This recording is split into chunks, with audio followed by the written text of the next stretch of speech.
오는데 춥지 않았어? 응, 이제 완전 겨울이야. 밖에 눈도 쌓여가지고 난 너무 추워서 눈을 그랬어. 맞아. 배고프다. 우리 바로 안주부터 시킬까? 그럼 메뉴판 보고 빨리 하나 결정해버리자.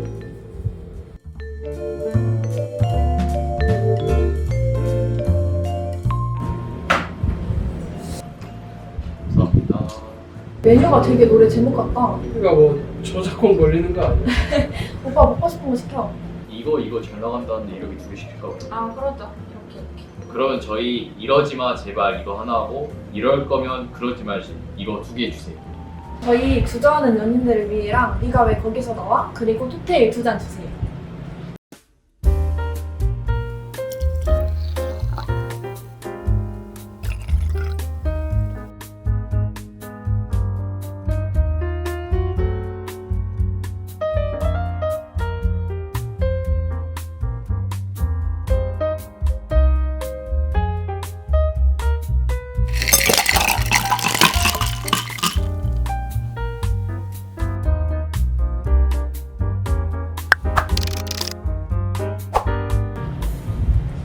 기대돼.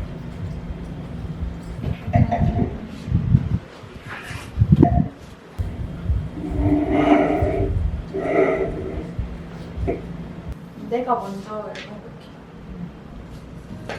안녕하세요. 저는 광주에 살고 있는 여대생입니다. 저는 이번 여름방학 때 고등학교 동창 모임에 참석했는데요. 그 자리에는 고등학교 시절에 친했던 선배들도 있었습니다. 그 중에 한 선배가 저랑 합석하게 되었고 이런저런 이야기를 하다가 급속도로 친해졌습니다. 그 이후 오빠와 자주 만나면서 서로 호감을 가지다 오빠의 고백으로 사귀게 되었습니다. 하지만 얼마 안 있어 사건이 일어났는데요. 다 같이 노는 술자리에 뒤늦게 참석한 언니가 있었는데 그 오빠는 그 언니에게 호감을 보이며 언니와 사귀는 듯한 모습을 보였습니다. 그리고 며칠 뒤 오빠는 저에게 카톡으로 이별을 보였습니다. 쓰레기네. 저는 제대로 된 얘기를 하고 싶어 오빠를 찾아갔고 저에게 미련이 없냐 물었는데 그 언니의 이름을 언급하며 더 이상 미련이 없다 하며 나에겐 걔가 있잖아 라고 하더라고요. 할 말이 없어서 집으로 돌아왔고 그날 저녁 둘이 사귄다는 소식을 들었습니다. 정말 웃긴 건 그 둘의 데이트에 아직도 제가 끼어있다는 점입니다.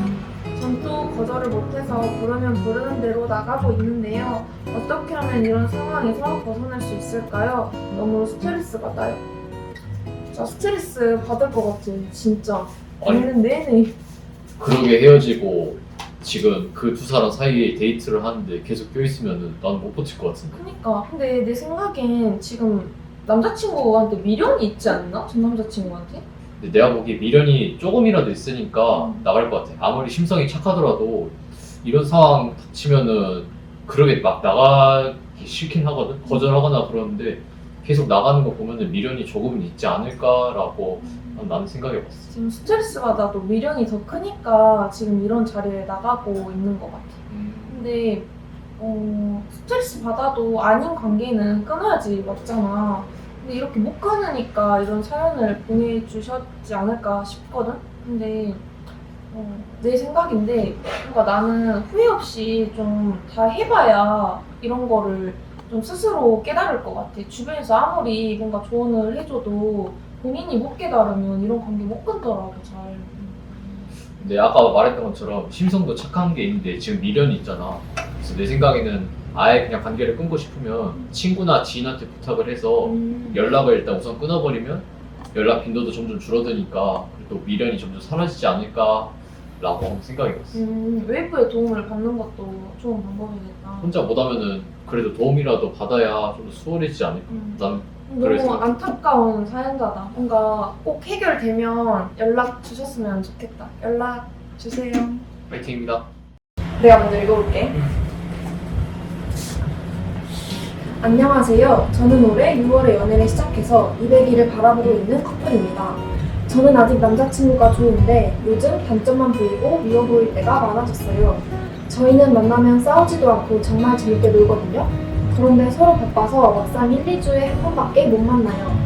그래서 연락을 더 자주 하기로 약속했는데 연락 빈도수나 말투, 스타일이 맞지 않고 남자친구가 무뚝뚝한 편이라 할 말 없게 만드는 경우가 많아서 요즘 좀 미워 보이고 점점 단점으로 느껴지는 것 같아요. 저는 서운한 걸 말하면 상대방이 상처받을까봐 말도 못하고 혼자 앓는 회피 성향입니다. 그런데 남자친구도 저랑 똑같은 성격이에요. 그래서 저희가 아직까지 대화를 못하는 것 같아요. 혹시 이거 권태기 전조 증상일까요? 아니면 원래 성격이 맞지 않아 이런 걸까요? 어떻게 생각해? 사연에 들어갔을 때 사연자분이 회피 성향이라고 했잖아. 맞아. 근데 나도 조금 회피 성향이 있는데 응. 예전에 그런 적이 있어. 여자친구가 넌 왜 혼자서 멋대로 내 생각이나 행동을 판단을 해서 그렇게 정의를 내리냐 이런 식으로 혼난 적이 있는데 지금 사연자분도 그냥 카카오톡만 읽고 뭐 화났는지 권태기가 왔는지 단순하게 뭐 바빠서 그랬는지 모르는 상태에서 그냥 혼자서 권태기라고 끙끙 앓고 있는 거잖아. 그치.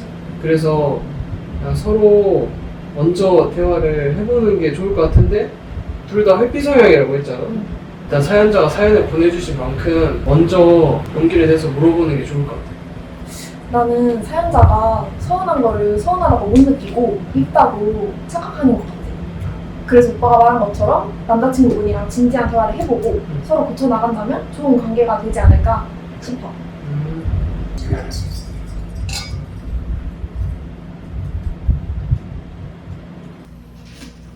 다음 사연은 내가 한번 읽어볼게. 안녕하세요. 저는 군 복학 후 학교를 다니고 있는 대학생입니다. 저는 2019년에 전 여자친구를 알게 되어 사귀게 되었습니다. 이후 약 5달간 정도는 잘 사귀다가 입대를 하게 되었는데요. 전입 후 휴가 계획도 다 짜고 만난 날만 기다리다가 코로나가 터져서 반년 동안 휴가를 나가지 못하게 되었습니다. 서로 서운하였지만 상황이 상황이었기 때문에 카톡으로 만족하면서 버텼는데요. 몸이 멀어지니까 마음도 점점 멀어지고 부대의 내 일상도 반복적이어서 할 이야기가 떨어지더라고요. 그렇게 시간이 지난 후 휴가를 나서서 만났지만 분위기가 전과 달리 서먹한 것 같았습니다. 그래도 오랜만에 만나 좋은 시간을 보내고 복귀를 하였는데 4개월 뒤에 휴가를 나갔을 때는 헤어질 것만 같은 분위기가 느껴졌습니다. 결국 제가 미안해서 여친에게 헤어지자고 하였습니다. 이후 시간이 지나니까 전 여친에게 미안한 감정이 점점 커지더라고요. 만약 다음에 이런 비슷한 상황이 왔을 때 과연 제가 어떻게 해야 할까요? 지금까지도 이 경험 때문에 자신감이 사라져서 고민입니다. 코로나가 터지고 나서 부대에 있는 군인분들이 이런 사연이 많더라고. 맞아. 나도 입대를 했을 때 코로나가 터져가지고 휴가를 잘 못 나왔었는데 내 선임도 여친하고 이러게 싸우다가 헤어졌었거든. 아무래도 갇혀있다 보니까 자주 못 만나서 서로 서운한 감정이 점점 커지는 것 같아. 맞아. 확실히 뭔가 몸이 멀어지면 마음도 멀어지는 것 같아. 나는 뭔가 제일 안타까운 커플이 좀 상황 때문에 헤어지는 거? 이게 좀 제일 안타까운 것 같아. 마음은 좋아하는데 5개월 동안 못 만난 건 조금 힘들었을 것 같아. 그러니까 마음이 점점 멀어지기도 하고 본인들은 만나고 싶은데 그리고 성격도 잘 맞다고 생각을 해서 서로 사귀었는데 자기들이 원하는 상황이 안 처해지다 보니까 점점 감정이 이렇게 격해지는 것 같더라고.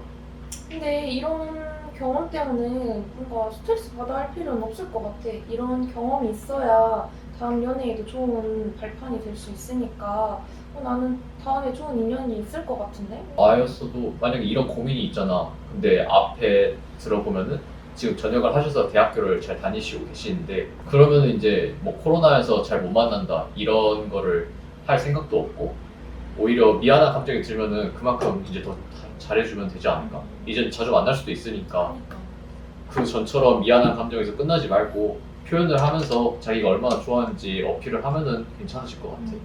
여기 보면 진짜 좋은 인연이 있을 것 같아. 다음 거 읽을래? 현재 남자친구를 2년 전 학교 축제에서 만났어요. 하지만 바로 사귄 건 아니고 그 사이에 연락만 하고 지내다가 저는 다른 남자친구를 사귀게 되었어요. 지금으로는 전 남친이 당시에 남사친이었던 현 남친을 엄청 싫어하고 일체 연락을 하지 말라고 해서 차단까지 했습니다. 하지만 현 남친은 굴하지 않고 끈질기게 저한테 연락을 취했어요. 매년 새해나 생일 때마다 저에게 결혼을 하자며 장난스럽게 고백을 했고 전 남친을 사귀고 있는데도 계속 구애를 했습니다. 당연히 저는 남자친구가 있었기에 부담을 느꼈지만 당시 남자친구와 헤어지고 힘들어하던 중에 연락이 와서 자연스럽게 사귀게 되었습니다. 그러고 200일 동안 사귀고 있었고 약속 시간도 안 지키는 모습을 보며 서로 시간을 갖기로 했어요. 다시 연락이 다 오랜만에 만났는데 오빠의 지갑에서 클럽 테이블 쿠폰이 나왔습니다. 아예 헤어진 게 아니라 시간을 갖기로 했는데 클럽을 간 남자친구 헤어져야 할까요? 아니면 용서해주고 계속 만나야 할까요? 나는 이미 신뢰돼 있는 상태라 생각하거든. 그래서 더 만난다고 해도 과연 좋은 관계가 이어질까? 라는 의문이 생기기도 해. 만약 나라면 보이자마자 바로 손절을 할 것 같은데 후회일 수도 있잖아. 맞아. 친구가 장난으로 넣거나 가능성은 없지만 그랬을 수도 있으니까 오해가 있으면 오해를 푸는 과정이 있어야 될 것 같고 만약에 그렇게 했는데도 진짜 나를 속여서 갔다면 시간을 갖기로 했는데 혼자 클럽을 간 거면 정말 내가 여자친구 입장이라면 불안해질 것 같거든. 그래서 내가 만약 진짜 클럽을 간 남자친구를 마주한다면 바로 손절을 하고 헤어질 것 같아. 나랑.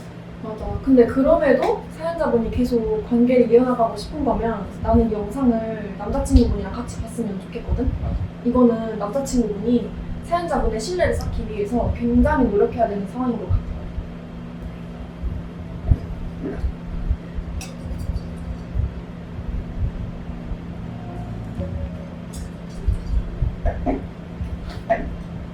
근데 되게 복숭아 향이다. 그러니까 아까부터 계속 복숭아를 오빠 말하는데도 계속 맞아. 냄새나. 오늘 톡테이랑 같이 사연 읽어봤는데 어땠어? 뭔가 풋풋하면서도 뭔가 있을 것 같은 사연이라서 되게 공감이 되고 잘 해결됐으면 좋겠다 그런 마음밖에 없는 것 같아. 이렇게 사연 받아보니까 뭔가 다 각자만의 고민이 있고 하는 것 같아. 근데 뭐 들어보니까 다 해결될 수 있는 고민인 것 같고 뭔가 우리의 조언들이 그분들한테 좀 조금이나마 도움이 됐으면 좋겠다. 나도 진짜 내 친구가 고민 상담한 것처럼 진짜 내가 이입해서 집중하고 더 좋은 조언 해주려고 노력했던 것 같아. 맞아, 우리도 뭐 자기가 생각하기에 크고 작은 고민들이 있잖아. 이제 혼자 해결하기 힘들어가지고 이렇게 사연을 보내주셨는데 이번 영상을 통해서 조금이나마 해결책을 가져가셨으면 좋겠습니다. 근데 여기 안주 진짜 맛있더라고. 그러니까 맛집이네. 막주 하나 갈까? 응, 가자. 칵테일은 어땠어? 근데 진짜 만들기도 쉽고 그리고 복숭아 향이 계속 나가지고 난 너무 기분도 좋고 맛도 있어서. 소주랑 가루랑 탄산수만 해서 이렇게 만든 거거든. 그러니까 집에서도 되게 간단하게 만들어 먹기 좋은 것 같아. 그니까. 그냥 칵테일 분위기를 내고 싶고 칵테일도 간단하게 먹고 싶을 때 그냥 이렇게 간편하게 먹어도 좀 괜찮을 것 같아. 진짜 소주에 타 먹을 수 있다는 건 맞아. 큰 장점인 것 같아. 가격도 싸고 맞아. 좋은 것 같아. 집에 가져가야지. 갈까? 갈까?